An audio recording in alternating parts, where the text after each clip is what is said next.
sugli imballaggi degli alimenti. La paura del contagio ha avuto i primi effetti sulla vendita di frutta e verdura, un crollo dei consumi che per la Coldiretti ha raggiunto i 25 milioni di euro. Così in Italia ci sono molte iniziative a sostegno dei nostri prodotti agricoli. Sentiamo Curzio Pettenò. Cosa c'è qui dentro l'insalata? Insalata, pomodoro e cetriolo, buonissima, fresca delle nostre parti. I cetrioli vengono colti dalla serra lì vicino e finiscono subito nella grande insalatona che massaie con grembiuli fioriti preparano nel cortile di un'azienda agricola appena fuori Treviso. Il presidente del Veneto, Luca Zaia, è il primo che assaggia con gusto e piacere l'insalata, subito una forchettata ai cetrioli.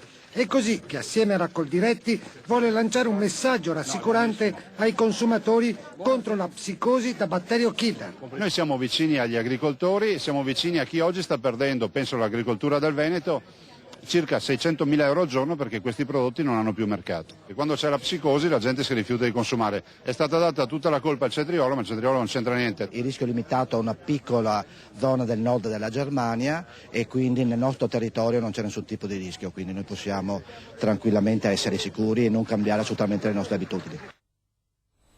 Ora la politica ad una settimana.